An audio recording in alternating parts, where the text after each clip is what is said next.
So ito guys, Chevrolet pickup na Colorado. Dagdag lang kami ng preyon kasi wala namang kami makitang leak dito. So dagdagan lang muna namin siya ng preyon. Ayan din, nadagdagan ko na yan guys. 40 na yung karga niyan. Bali para lang magkaroon siya ng tagas dun sa pinaka drain niya ng evaporator. Kasi baka may leak yung evaporator niya. Wala kasing leak dito kami makita sa labas. So ayan, nagkaroon na.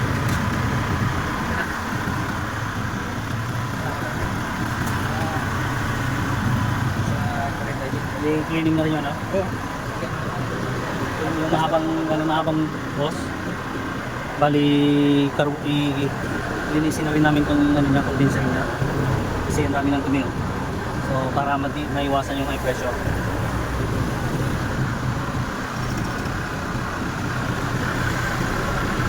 So, cleaning lang namin ito.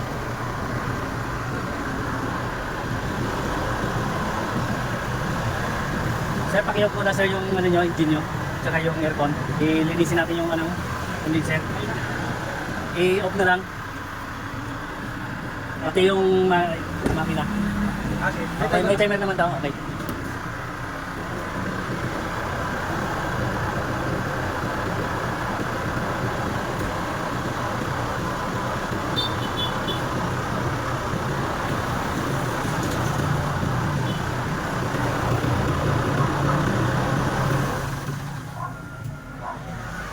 Cleaning lang namin guys yung niya. So guys, cleaning lang muna.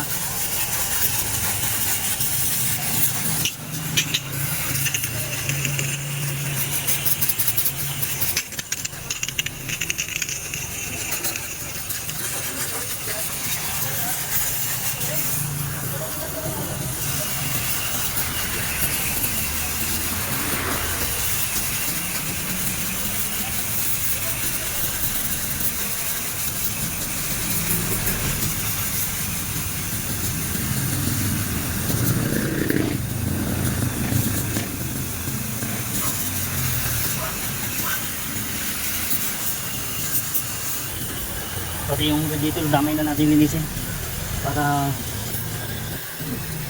daming dumi.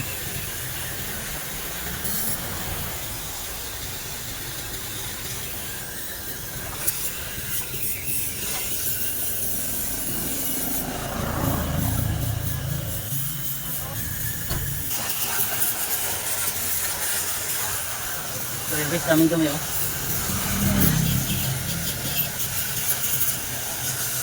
So bali check up tapos lang to, dagdag ng preyon muna kasi wala kami makitang leak naman dito sa labas.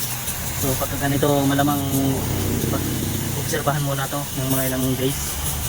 Kapag nawala saka magpalit ng kapasitor ng evaporator. So mahirap-hirap na naman baklasin to.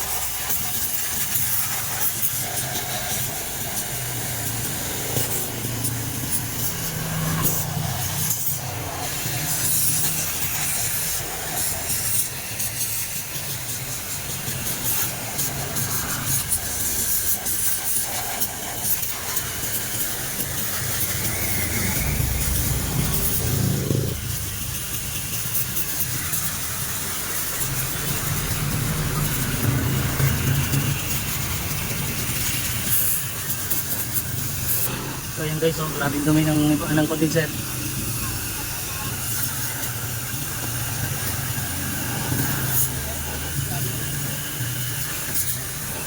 Grabing dumi to. Sobrang dumi na to. Ito kasi yung pinagmumula ng high pressure niya. Pagka hindi nalilinis yung condenser.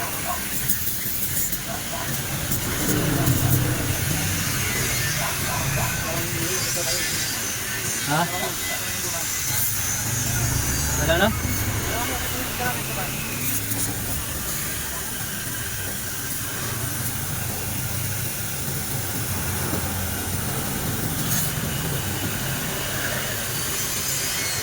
Off. So, pa-start natin. On mo yung aircon ba? Yun. Okay na.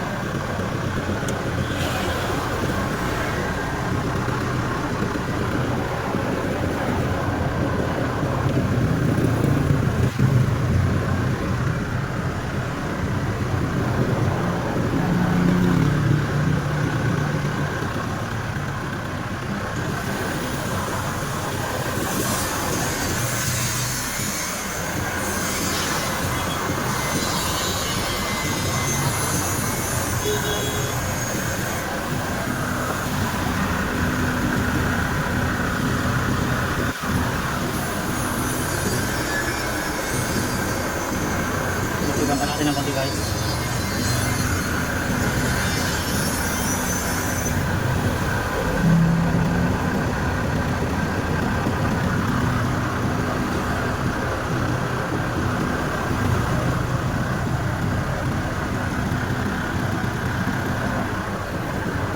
Check lang natin yung loob.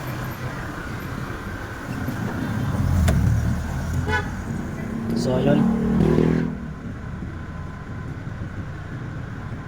Ayan, okay na guys. Okay na to. Obserbahan lang muna to. Nakuha mo na yung tubig doon, sinakot mo? Ano?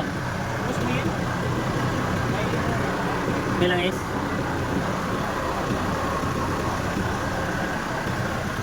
Okay.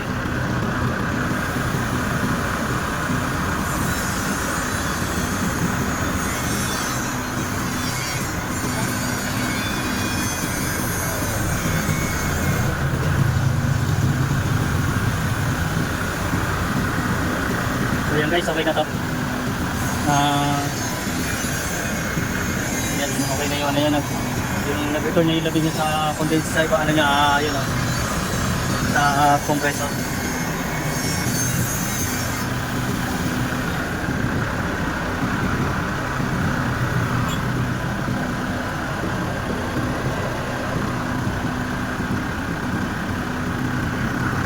So yan, okay na yan.